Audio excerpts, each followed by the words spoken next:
Hare Krishna, dear devotees. Please accept my humble obeisances. All glories to Gurudev. Hare Krishna, Maharaj. Please accept my humble obeisances. All glories to Srila Prabhupada. So Maharaj is going to enlighten us today on Sri Chaitanya Charitamrita, Madhya Leela, chapter 22 and verse 118 onwards. So, Hare Krishna, Maharaj. I request you to please take over the call. Hare Krishna. Thank you, Runda. Hare Krishna. My obeisances to you. Hare Krishna. Okay.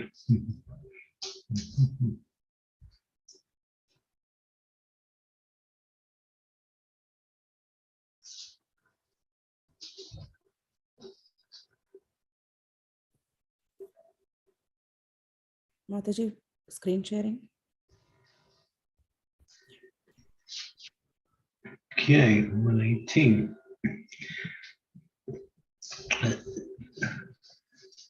We have been listing the 64 items that make up the process of devotional service as mentioned. Initially in Bhakti Rasamrita Sindhu, and now it's included here in the discussion on pure devotional service in Chaitanya Charitamrita.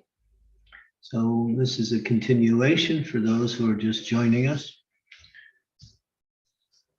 Jaya Jaya Sri Chaitanya, Jaya Nityananda, Jaya Dvaita Chandra Jaya, Gaur Bhaktarinda, Vaishnava Sangha Twaga, Bahu Shishana Bariba, Bahu Grantha Palavasya, Yakyana Varjiba. Translation: the 12th item is to give up the company of non-devotees. 13, one should not accept an unlimited number of disciples. 14, one should not partially study many scriptures just to be able to give references and expand explanations. Srila Prabhupada's purport. Accepting an unlimited number of devotees or disciples is very risky for one who is not a preacher. According to Srila Jiva Goswami, a preacher has to accept many disciples to expand the cult of Sri Chaitanya Mahaprabhu. This is risky because when a spiritual master accepts the disciple, he naturally accepts the disciple's sinful activities and their reactions. Unless he is very powerful, he cannot assimilate all the sinful reactions of his disciples and has to suffer the consequences. Therefore, one is generally forbidden to accept many disciples. One should not partially study a book just to pose oneself as a great scholar by being able to refer to scriptures. In our Krishna conscious movement, we have therefore limited our study to Vedic literatures, to the Bhagavad Gita, Srimad Bhagavatam, Chaitanya Charitamrita, and Bhakti Rasamrita Sindhu. These 4 works are sufficient for preaching purposes. They are adequate for the understanding of the philosophy and the spreading of the missionary activities all over the world. One studies a particular book, he must do so thoroughly. This is the principle. By thoroughly studying a limited number of books, one can understand the philosophy. Umagyanti midandasya gyanadjana salakaya chaksu unmilitam yena tasmai shri gurave namaha. Nama Om Vishnu Padaya Krishna Prastaya Bhutale Srimakti Bhakti Vedanta Swami Iti Namine Namaste Saraswati Deve Kauravani Pracharine Nirvishesha Sunyavadi Pastyatya Desatarine Panchakalpa Tarubhischa Vipasindhu Bevacha Patitanam Pavanebhyo Vaishnavebhyo Namaha. Jai Shri Krishna Chaitanya Prabhu Nityananda Shri Advaita Gadadhara Sivasadi Gaur Bhaktivinoda Hare Krishna Krishna Krishna Hare Hare Hare Rama Rama Hare Hare.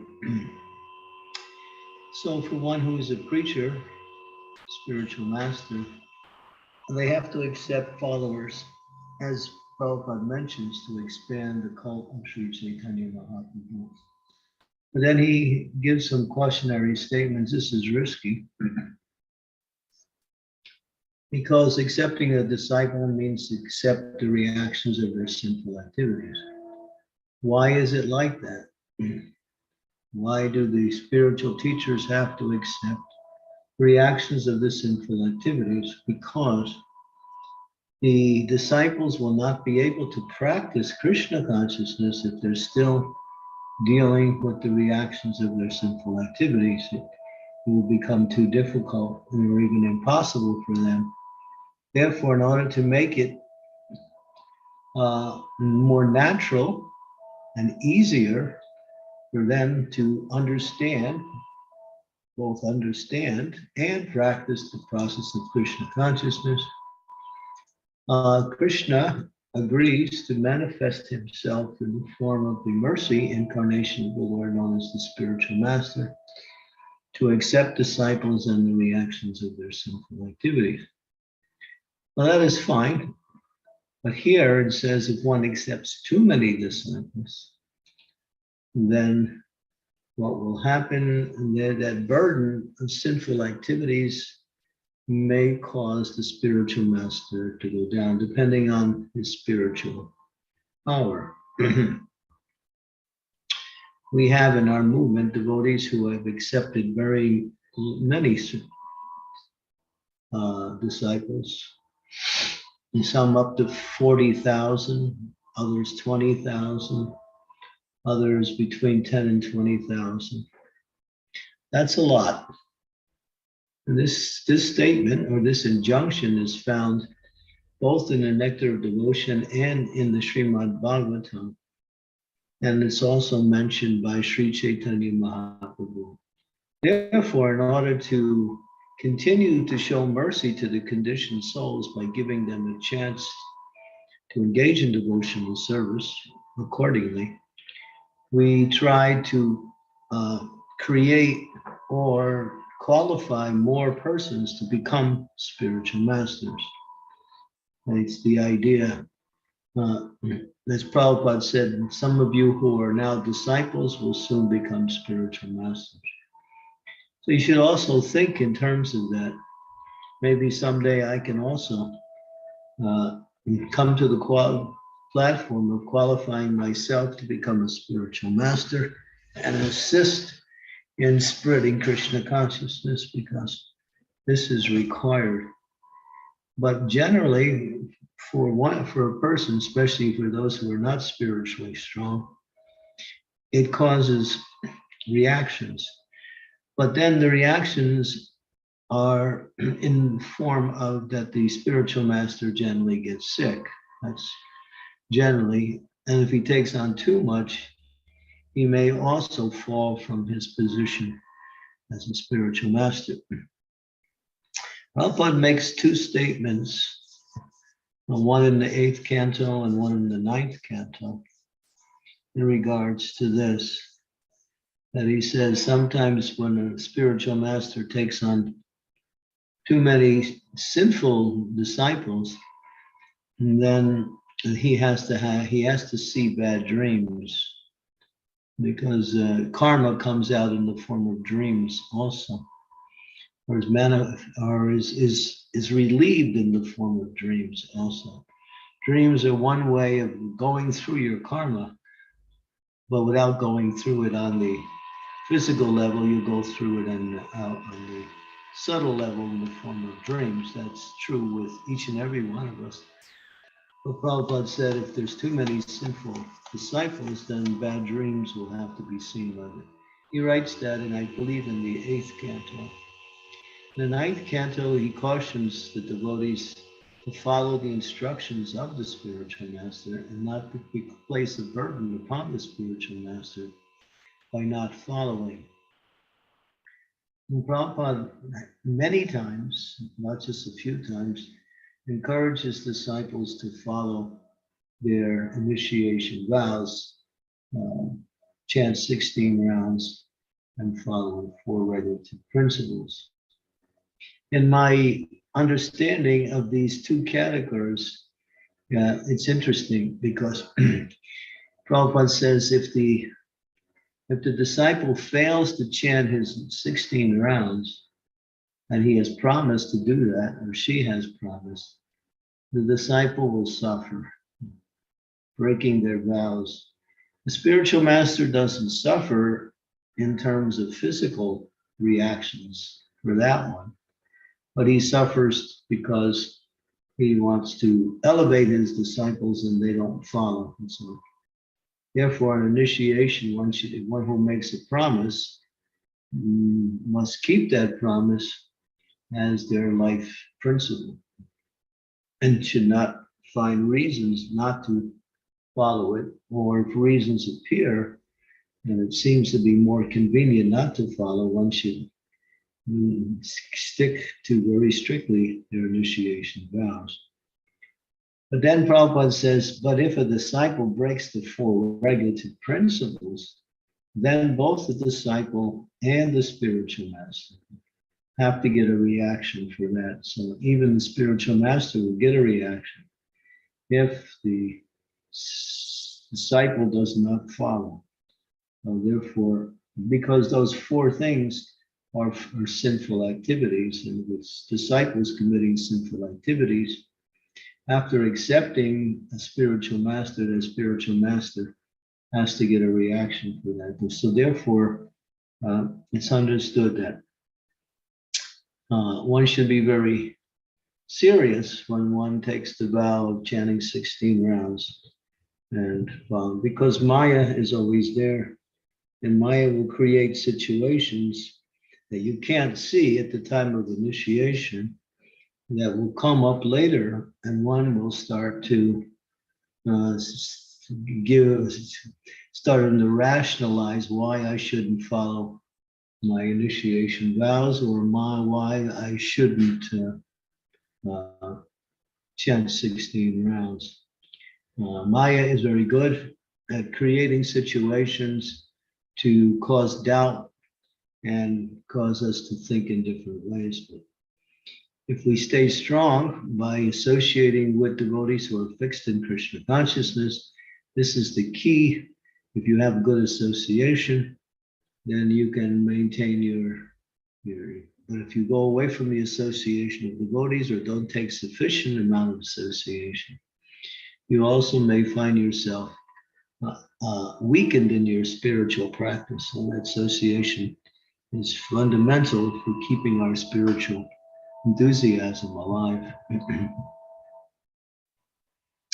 Okay, and so so this is both for the disciples and the spiritual master.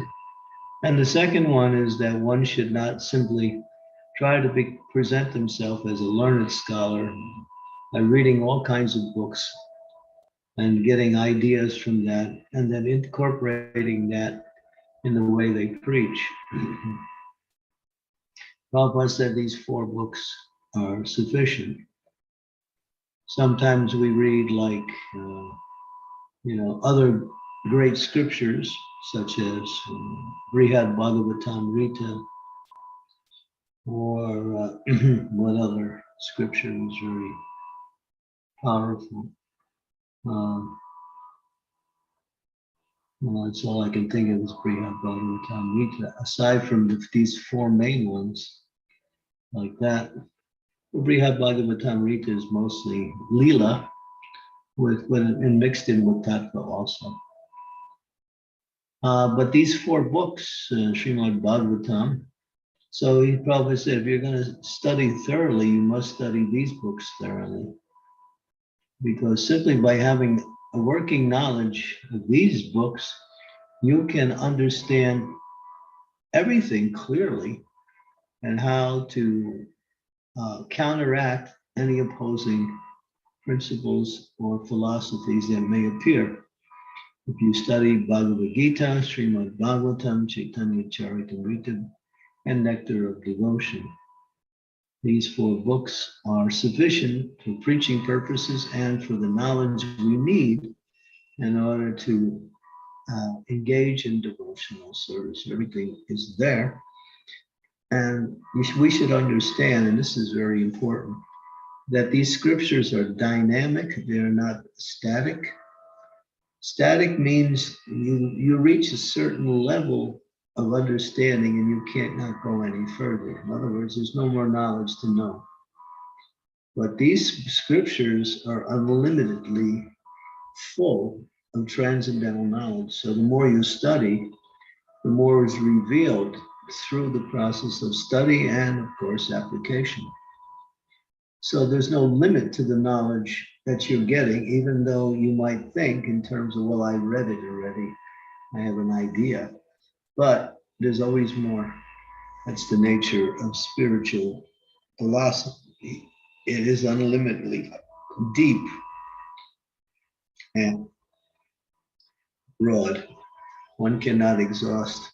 So these 4 books alone, if you have that knowledge, you can preach all over the world and understand all opposing arguments that come in contrast to these teachings. Okay, so these are 2 of the, what we say, 64 items of practice of devotional service. Let's go on to the next verse. Haini labhya samas lokadira vasanahabi ahayabi anya deva anya shastra nindana kariva. 15, the devotee should treat loss and gain equally. 16, the devotee should not be overwhelmed by lamentation. 17, the devotee should not worship demigods, nor should he disrespect them.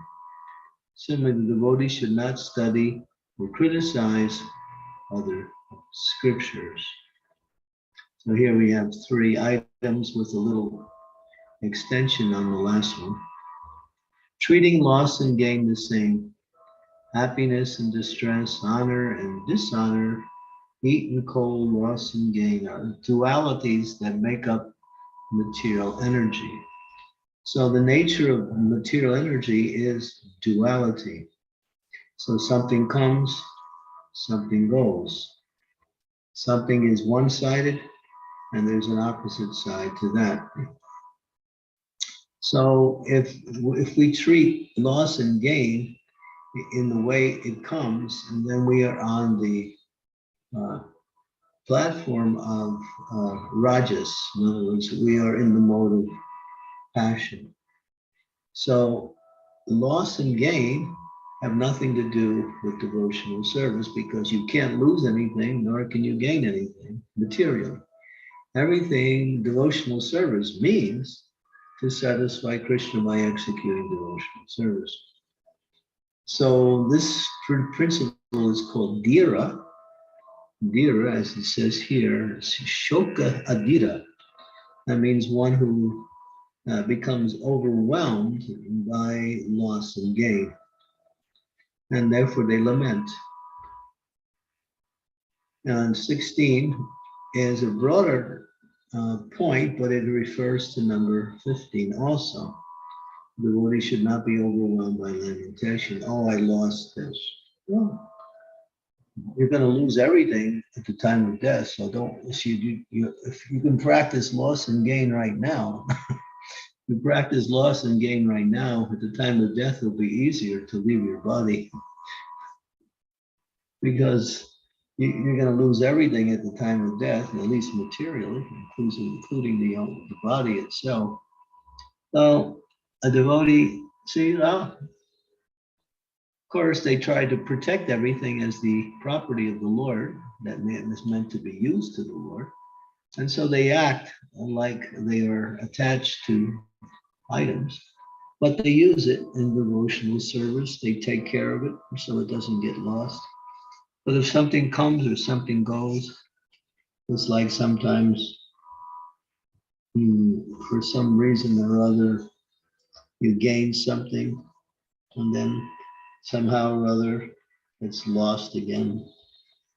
So money comes, money goes, people come, people go. Situations come, situations go. Attitudes come, attitudes go. All of these things are not to be, as it says here, one should treat loss and gain equally. There's a little rhyme we say, loss and gain. No, how does it go? Honor and dishonor are all the same, only different in name. That's all. Honor, loss and gain are all the same, they're only different in name. So for a devotee practicing Krishna consciousness, they are not attached to anything material, so material things may come or they may go. Number 17, the devotee should not worship demigods. Worship is meant for the Supreme Personality of Godhead. Krishna makes that point in the Bhagavad Gita, and Srila Prabhupada expands it in the same verse in the purport of the 6th chapter, verse number 47, when he talks about worship. He says, worship is meant for the Supreme Personality of Godhead. We honor the demigods. Honor means that they are great devotees of the Lord and they have a very big position for serving the Lord by managing the universal affairs. And so we give them all honor and credit, but we worship Krishna. The one who worships the demigods, Krishna says their intelligence is not very developed. They're called Hita Rita Graha. Rita means crippled. Their intelligence is crippled, those who worship the demigods. But at the same time, we don't disrespect them or minimize them or find fault with them because they are great personalities. And then he goes on to say the devotees should not study or criticize other scriptures. There's a long purport, I believe in the 4th canto, where Srila Prabhupada describes this in detail. Other scriptures may not talk about pure devotional service, but they have a particular purpose.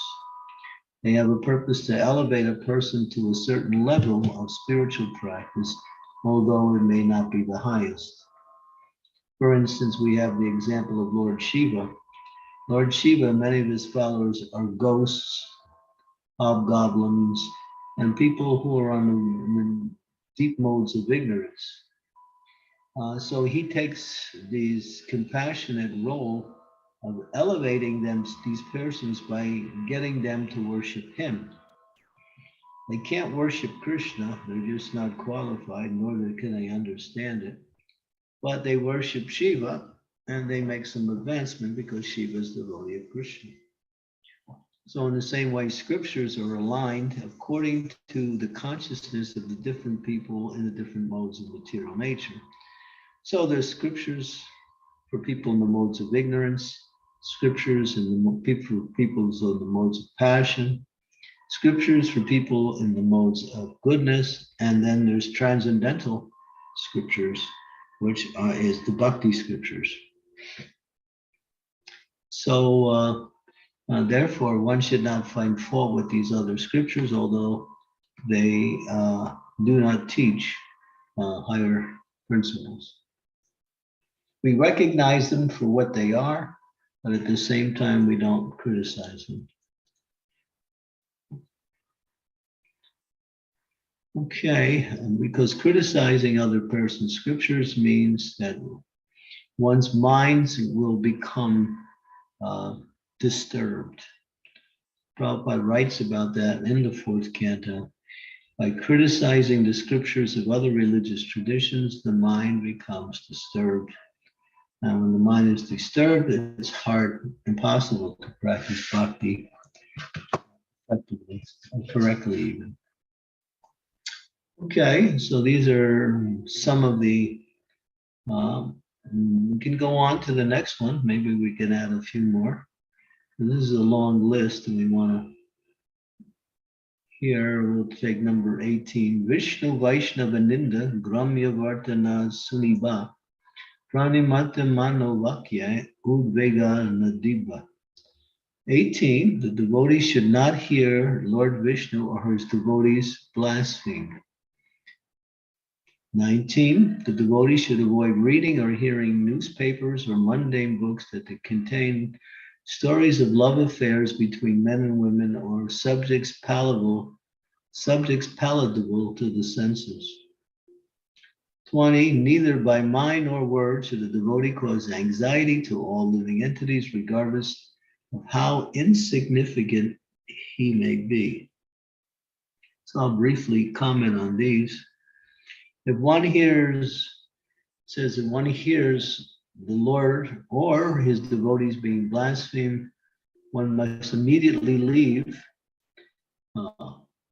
Because if they stay around, they become implicated in that same offense. Or ultimately, it says that one should defeat the offender, and if one cannot defeat the offender, they should give up their life. But we don't recommend that one because if you give up your life, you may be a Brahmana, therefore you'd be guilty of killing a Brahmana.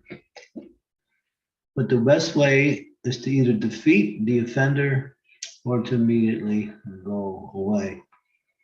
But if one is already aware that that Lord Vishnu or his devotees are being blasphemed, one should avoid literature or talks that criticize and blaspheme the Lord and his devotees. It's extremely dangerous to one's spiritual life to hear that. Reading books, newspapers, mundane stuff like that. The world is full of that.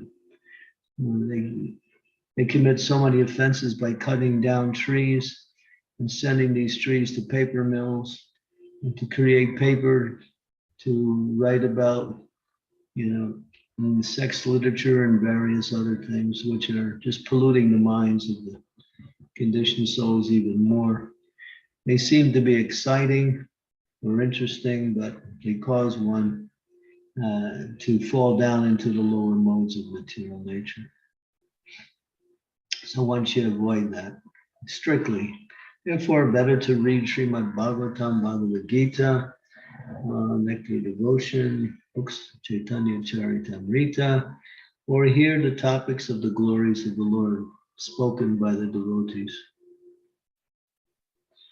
A person may be very insignificant, and therefore another person who appears to be more advanced might find reasons to cause anxiety in others. So one should not cause anxiety in other living entities, no matter how insignificant he may be. So sometimes a disciple has to criticize, find fault, or correct his disciple, but it should be done in a way that the disciple will understand and be corrected or be reformed. It should not be done in a mean-spirited way. Okay, Prabhupada says the first 10 items are do's and the second 10 items are don'ts. Thus, the first 10 items give direct action and the second 10 items give indirect action. So we just finished the second 10 items. These are the things we must avoid. Because if we don't carefully avoid these things, then our devotional service will not progress. So do's, yes, anukulena, don'ts, pratikul, things to avoid. Okay, so we can stop here. And we covered about 6 or 7, maybe a few more of the don'ts. If there's any questions, comments from the devotees.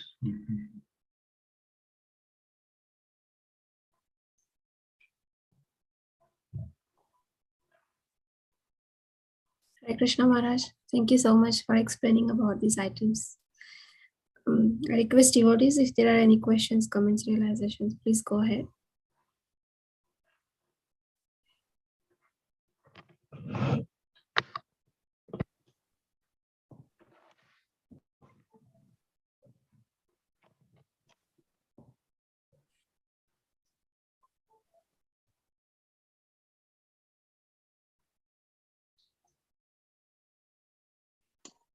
I request devotees to be on cameras if possible. Hare Krishna Maharaj. Thank you for this interesting lecture. Hare Krishna. Okay. We covered some of the don'ts, things that we should avoid.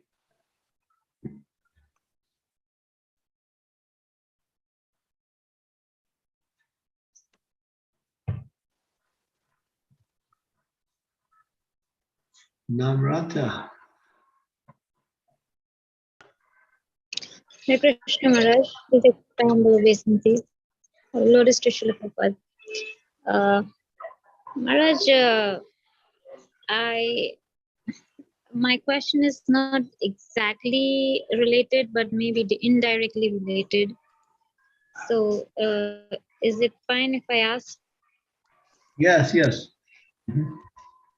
Okay, so my question is up to a certain point in our life, we live comfortably. So we say that we surrender, but that degree of surrender doesn't come. So how do we understand this degree of surrender? Or maybe, I mean, how should we increase our capacity to surrender more? Well, it's quite easy. Just hear from the spiritual master, read the books given by Srila Prabhupada, hear the lectures, and understand what are the activities of devotional service. According to your situation, perform those activities with enthusiasm. For instance, all of us have to chant. We have to regularly hear Srimad Bhagavatam. These two things are injunctions for everyone. We have to associate with devotees. We have to, if we're living at home and we're not living in a temple, we should get permission from our spiritual master and begin home worship. If we're initiated, then we can have deities. If we're not initiated, we can have an altar with various pictures there. So there are so many principles. So surrender means to simply understand clearly what is my activities and carry them out. So regular hearing is necessary in order to not only to know what we have to do, but to get a clear understanding of how to do it, when to do it, and why we're doing it. Everything centers around following the instructions of the Lord through the scriptures and through the spiritual master. And if you're doing that, you're surrendered.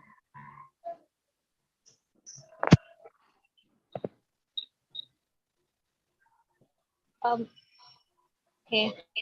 So Maharaj, I think all these activities help us surrender, but on the mental level, these all activities on the mental level, if we are contemplating on ourselves about the surrender we are doing or not.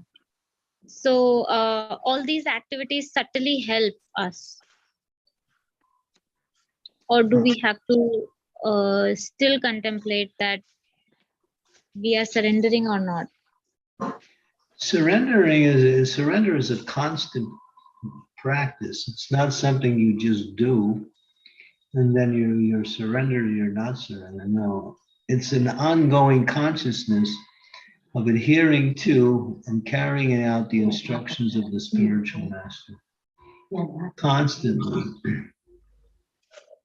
So one should learn what are those instructions and carry them out.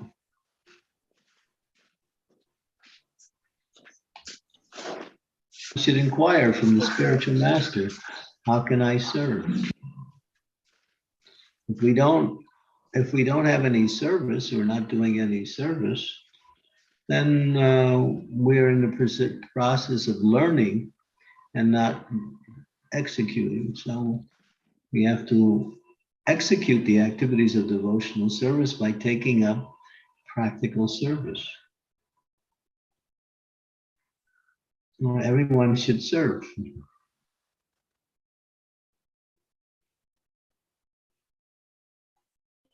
It's about service.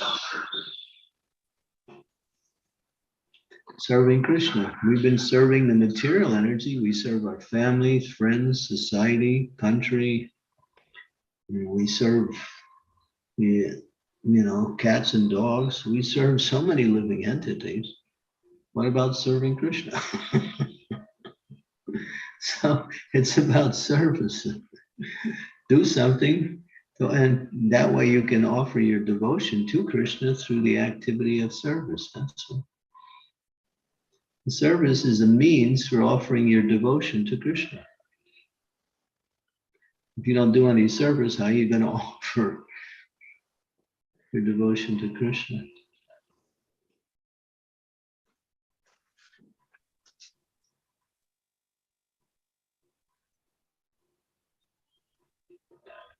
So, yeah. So there's sadhana and there's seva. And you combine them both, they end up in sadhya. Sadhya means the goal. So sadhana means hearing and chanting the glories of the Lord, worshiping, praying.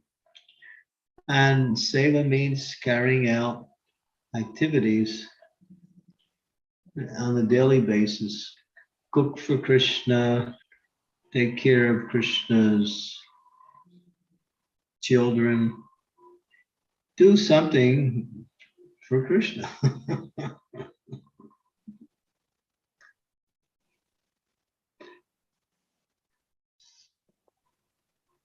Okay, Maharaj, thank you. And that's why we go to the temple. We can go to the temple and say, can I cut vegetables? Can I clean the temple? Can I assist in some kind of services there?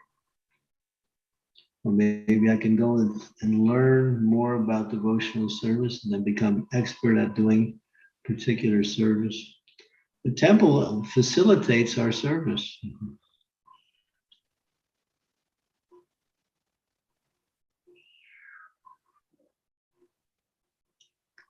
And the environments everything is there. The paraphernalia is there, the environment's there, the association's there, and the atmosphere is there. Now all you have to do is perform some activity. So if you can't go to the temple and do it for some reason, find ways to serve at home.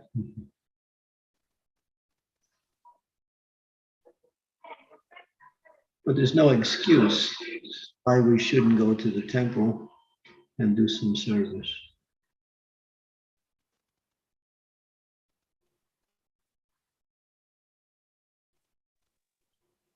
Okay, Maharaj. That's great answers. Thank you. Okay, Hare Krishna, thank you.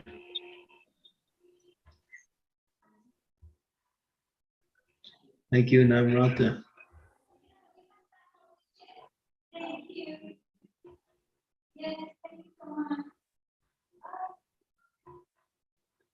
Let's see. Do we have any other questions, comments? Maharaj, there is the 14th item which says that one should not study too many scriptures. So does it mean that only after reading those 4 scriptures which are mentioned by Srila Prabhupada in the purport, like Srimad Bhagavatam, Bhagavad Gita, only after we read those thoroughly, does it mean that we are ready to read other scriptures? Or No, that's not the indication. Point okay. is, everything is there in those 4 scriptures. But sometimes we read other things, such as there's Padma Purana is also recommended reading. That's the Purana in the mode of goodness. It supports bhakti very strongly. Kali Santara Upanishads, Sveta Swatara Upanishads, these are also part of the Vedas. So we also chant the verses in Sri Ishu Upanishads as a regular. Prabhupada also gave lectures on Sri Ishu Upanishads. But the idea there, and what that statement means, is that people go to other scriptures, partially study it, get some ideas, and then profess to be expert in these different areas that they learn. But Prabhupada is saying you can know everything you need to know and more by these 4 books. And that's a fact, especially Bhagavatam. Bhagavatam covers every subject. Only when you study Bhagavatam can you understand the glory of Bhagavatam. Bhagavatam is so complete and so deep that it takes lifetimes to really study Bhagavatam. Okay. Same with Charitas, Chaitanya Charitamrita.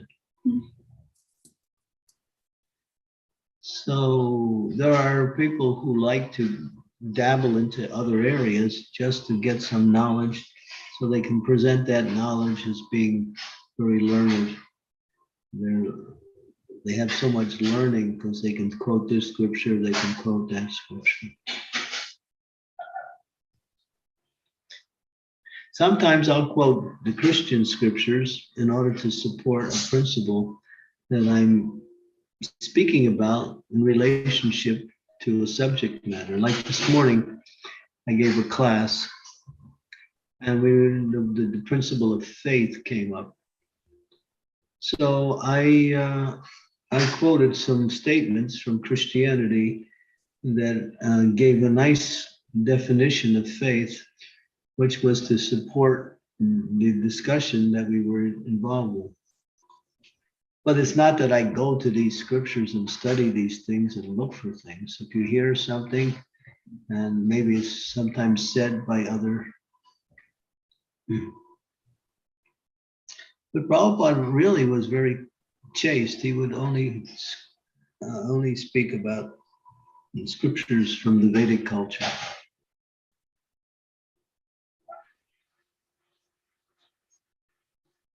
Okay. Thank you, Maharaj. Thank you for clarifying that. Yeah.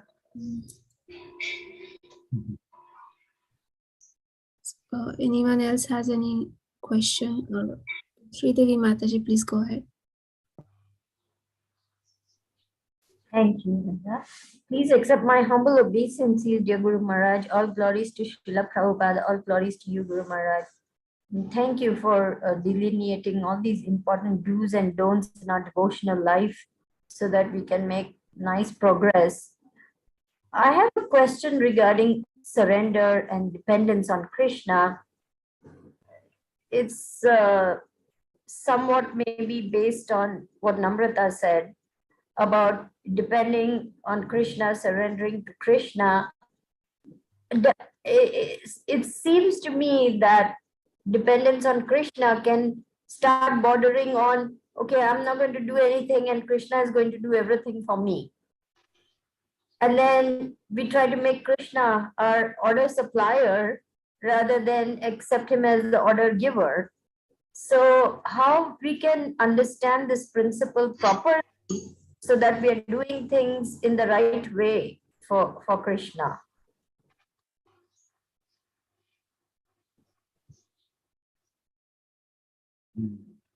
Your question is,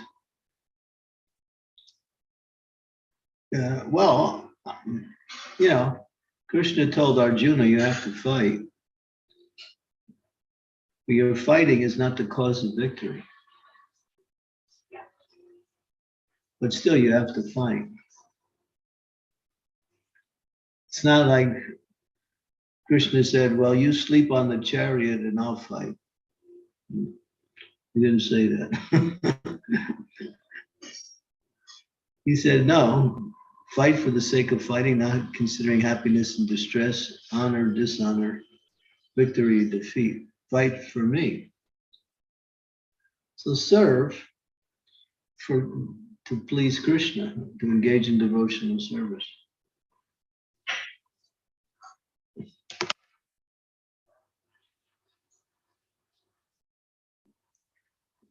Don't try to use Krishna in order to gain something material through your service.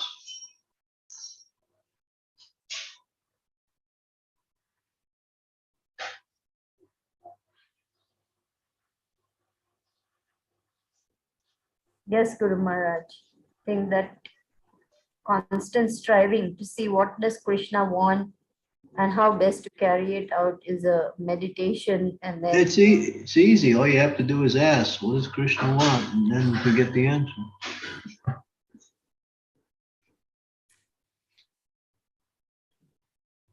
thank you, Guru Maharaj.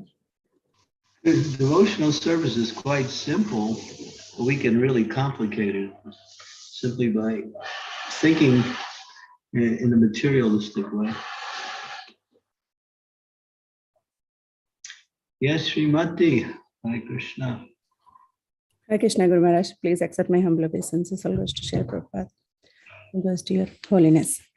Guru Maharaj, I was reading Bhagavad Gita, and in that 10th chapter, in I think 10.3, in the purport, Srila Prabhupada is writing about inauspiciousness of the material world. I couldn't understand much about this. He's saying, Srila Prabhupada is saying that until we develop devotional service or devotional activities, perform devotional activities, we can't say that we don't develop auspicious qualities or auspiciousness around us. But originally it is inauspicious. So can you please elaborate on inauspiciousness of this material world, Guru Maharaj? So I just want to understand more about that. Let's see. I'm looking at 10.3 now. Let's see which everything is inauspicious because the very material nature is inauspicious. Is that what it says? Yes, Guru Maharaj. We simply can't imagine it to be auspicious. Real auspicious depends on activities in Krishna consciousness and full devotional service. Therefore, if we all want our activities to be auspicious, we should work under the direction of the Supreme Lord. So everything in material, when something is cut off from its source, it's inauspicious no matter what it is. And the conception that there are things auspicious and inauspicious in the material world is more or less a mental concoction, because there is nothing auspicious in the material world. Lord Chaitanya also says that. What is that? What is that verse? Dvaita, Sakali Samai, hey Manda, hey Bala, hey. Dvaita, what is it? Dvaita,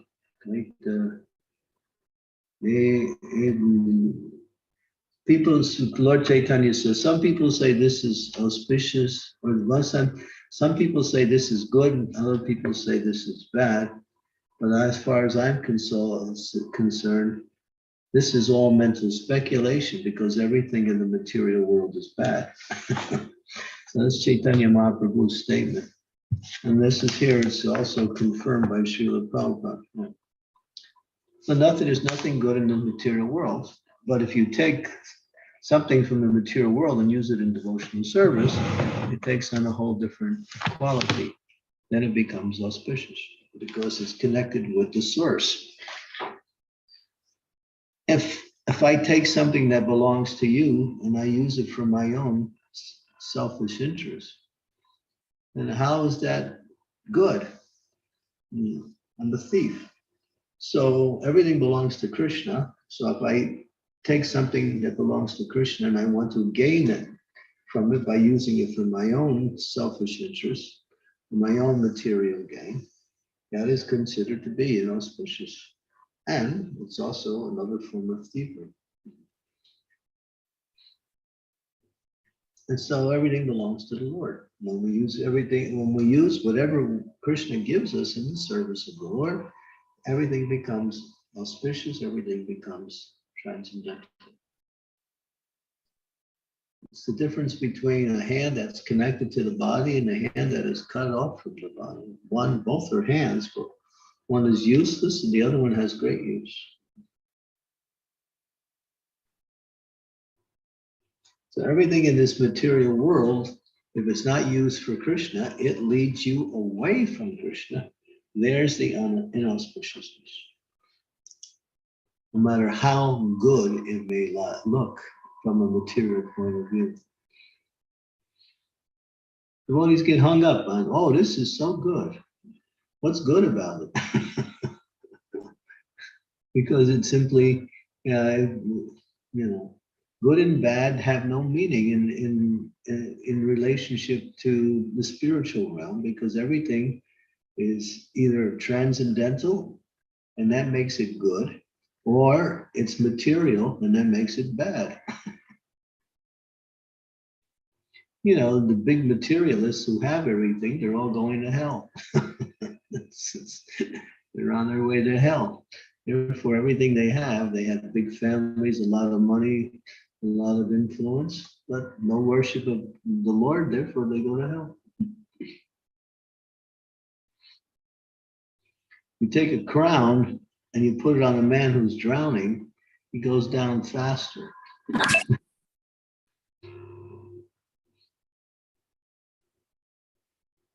Everyone in the material world is drowning, and they add more weights to the drowning by adding more and more material activities to their so-called life in the material world.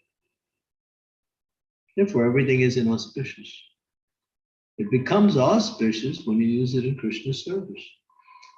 Take the same thing. Is a knife good or bad? It's neither. If you say, well, it's used to kill someone, it's bad. But if it's used to cut your vegetables, it's good. So is a knife good or bad? Neither one. It's how it's used. Well, whatever exists in the material world, Krishna says, Prakriti Kriya, it's my energy, it's my energy. Daiviyesha Guru Mayi, Mama Maya Dara, everything belongs to me because I'm the source of it. And it's also meant for my devotional service. So everyone in the material world is a thief because they're taking Krishna's property and using it for themselves. Therefore, they're all going to hell because it's inauspicious.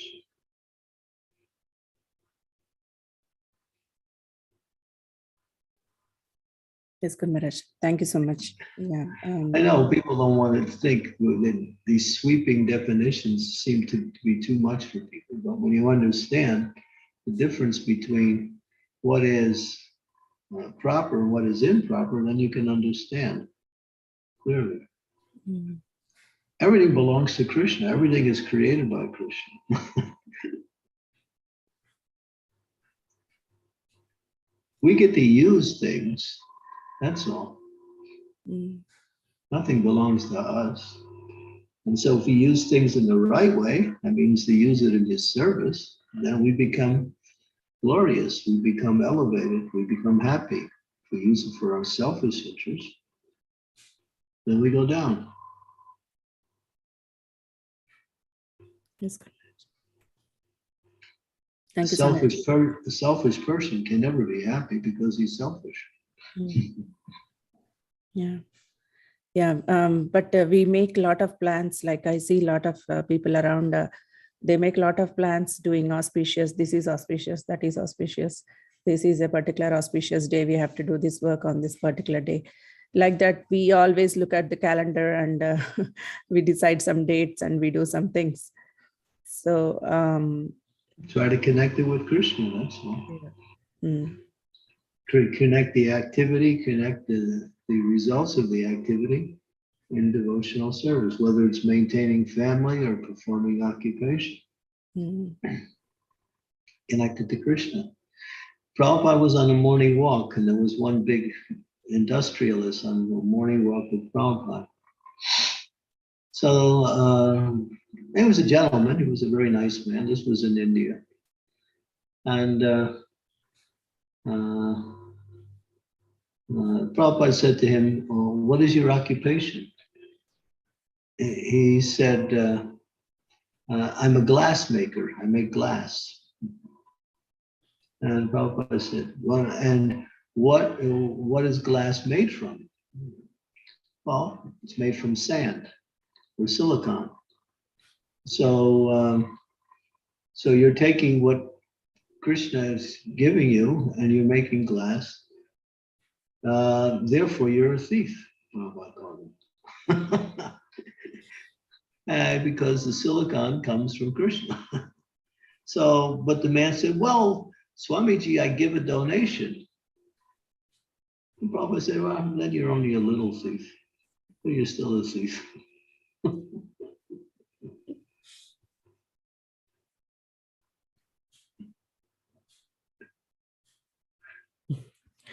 Yes, Guru Maharaj, this example is very nice. If we tell this example to anyone in our preaching, then they will easily connect to this, the thief example. It's true. Yeah. We come into this world with nothing and we leave in the same way. And we say, well, this is mine. Who gave it to you? Yeah. Krishna will let you use his property to maintain yourself and your family members, but unless you engage in devotional service, you're stealing. That's good. Thank you so much, Guru Maharaj. That's why nobody's happy. Can a thief be happy? No. Thieves can never be happy because they're always in anxiety because they're dealing with stolen goods. So.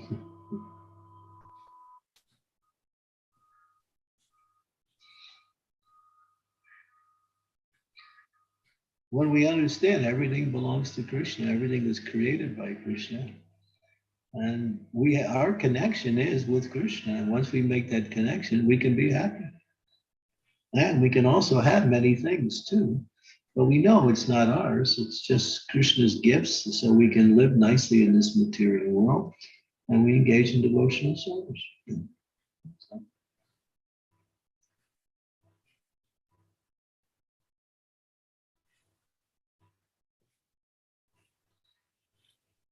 Yes, Guru Maharaj. Thank you so much. That clarifies? Yeah, it's a really nice purport. Yes, Guru Maharaj. Yeah. Thank you. That was a nice question. Thank you so much. Hare Krishna. Sridevi, Yes, Sridevi. go ahead, Mataji.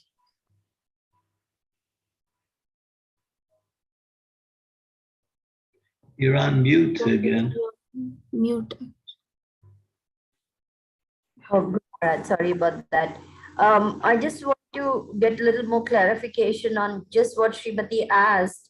So supposing we are in a position where we have received some opulence, say I get an inheritance or I get an important connection, or something happens where I can actually, do some really nice seva. But if I'm not guided properly, if I'm not thinking correctly, then I can misuse that and get into trouble. While if I take guidance and ask the spiritual master So now I have received this inheritance, or I have got this important connection. How can I use it properly in Krishna's service? Then I will not fall into that trap of enjoying that opulence. Is that correct? Yeah, correct. Yeah, yeah, it's nothing wrong in getting an inheritance. You just, now you have to see how to use it in Krishna's service. Take what you need to live nicely, and So it's always Krishna important. doesn't say you have to, go to the jungle and put on a loincloth and just drink water and eat, jungle fruits. Many of his devotees live very nicely, but they're engaged in devotional service.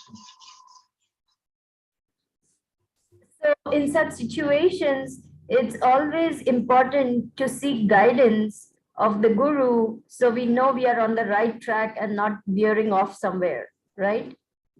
That helps, yeah. Yeah. That would be the intelligent way. Right. That would allow for us not to have any hesitation in what we're doing or any doubt. When you get the instructions or you get the clarifications, then you can always say, oh, this is what my spiritual master says, so I'm just following that. That's perfect. Thank you, Guru Maharaj. I'll be writing to you shortly. Thank you for clarifying. Right. It's like you wanted to give me a large amount of money, and I said, no, you keep it because you need it, right?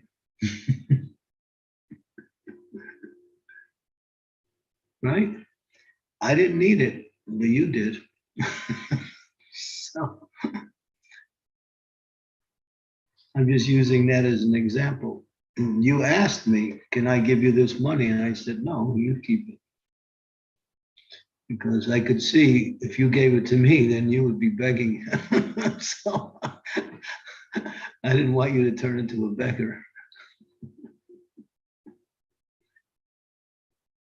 Right?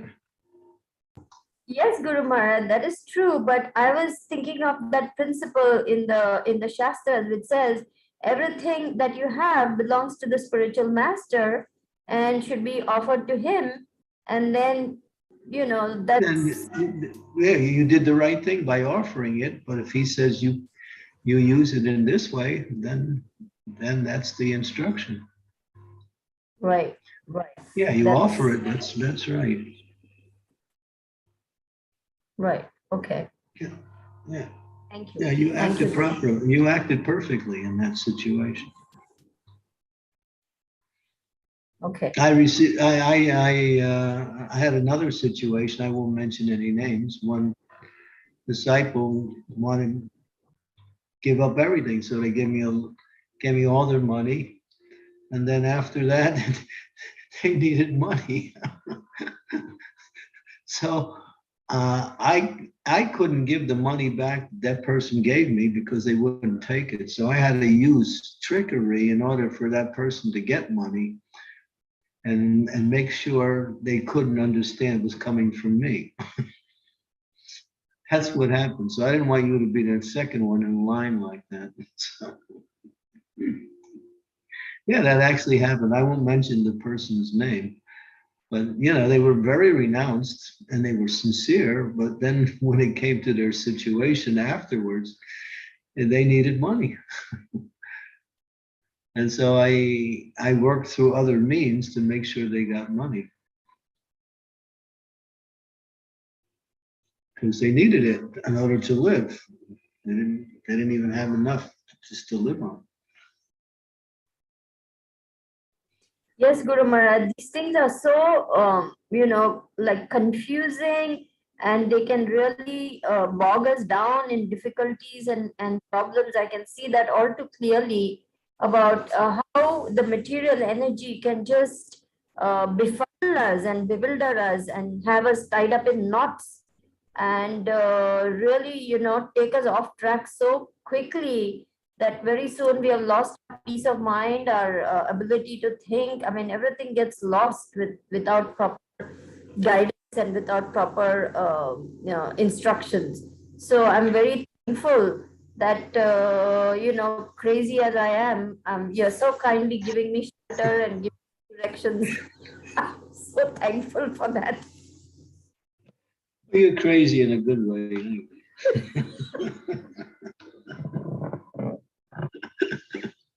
Transcendental crazy.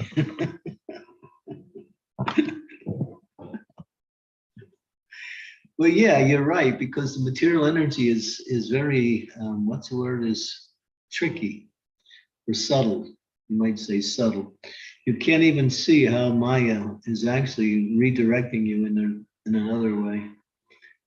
So it's good to stay in contact with instructions, whether it comes from the spiritual master directly or it comes from other sources that are just as, comparable as the spiritual master. Other devotees, the scriptures, like that. Yeah. Maya is so strong, yeah. Just like one devotee said to Prabhupada, Prabhupada, I'm in Maya. Prabhupada said, you're always in Maya. And he wasn't just being cute by saying that. He was actually saying, yeah, we think we're Krishna conscious. If you really know what Krishna conscious is, you understand it's something different than what we're going on as.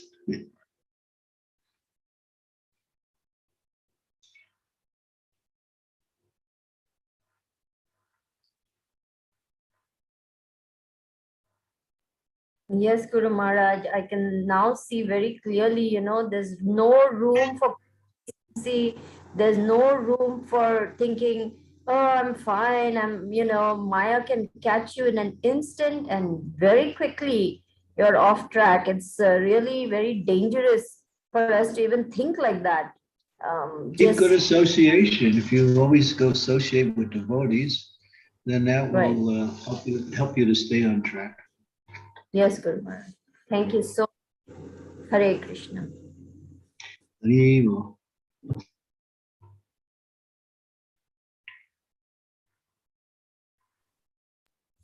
Hare Krishna Guru Maharaj, can I ask one more question? Please. Guru Maharaj, so as when you're telling about reading scriptures like Srimad Bhagavatam and Srimad Bhagavad Gita, etc. So I have a practical question, like in one of our family members, they chant 16 rounds and they listen to all ISKCON lectures. But sometimes they go to other people, like if they are telling any Bhagavad Gita or Bhagavatam, then they go there also and they listen to them also. And I just want to tell them that if you are following one thing, then stick on to that and don't go here and there. So, but they are not understanding how to tell them, Guru Maharaj. Well, that's yeah. When Prabhupada made that point that if you go to someone else who is in the same category as the persons you're hearing from, if they say something different than what you're hearing from your spiritual master or from from the script, from Prabhupada's scriptures, then you may also become doubtful. So that's the danger, because many of the same groups, although they're speaking from the same, they have a different angle of how they're approaching it. There are many commentaries on the Bhagavad Gita that are, the conclusion is not bhakti, it's gyan or karma, actually. Because Bhagavad Gita does deal with karma and gyan also.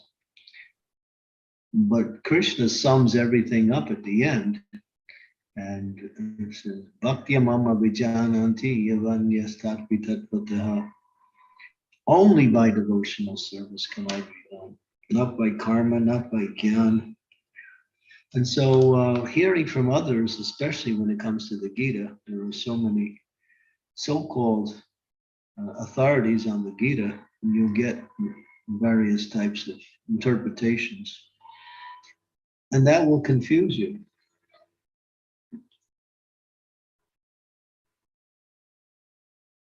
So it's better to hear this, this is almost like being married.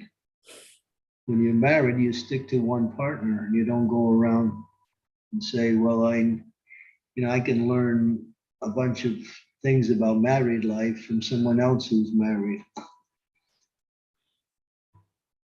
Well, I mean, you keep that, it's chastity to your spiritual teachers, to the scriptures that you're following.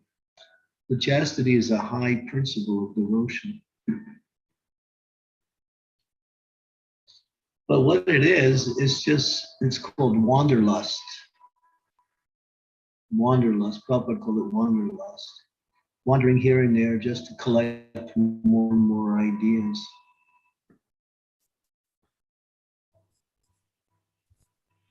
Yeah. So how do you explain? That's hard. But I would explain it from the principle of chastity. I think that seems to have a certain element of responsibility connected to it.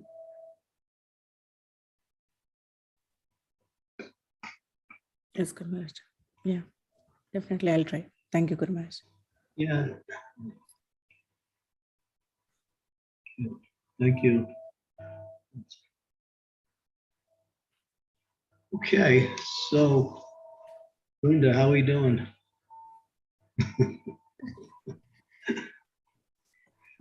Just relishing the nectar you're sharing, Maharaj. Okay, good. Thank you. And so we'll continue. Well, tomorrow is Thursday. And so the class will be with the devotees from Charlotte. I want to give the verse to you, Guru Maharaj. Shamagari Mataji called me. And Okay. so it's 5th canto, 18th chapter, and 23rd verse, Guru Maharaj. 5:18. 23. Yes, Guru. Thank you. So devotees can also read that ahead of time. That'll be tomorrow's discussion with a broader audience. Okay. Thank you very much. And we'll see you all tomorrow and have a nice day. And remember Krishna. Thank you, Guru Maharaj. Thank you so much, Maharaj, for your time and association today. Thank you. Thank you. Haribo. Thank you. Hare Krishna. So Prabhupada ki jai. Bye. Yeah. Guru Maharaj ki jai. Bye. Jai.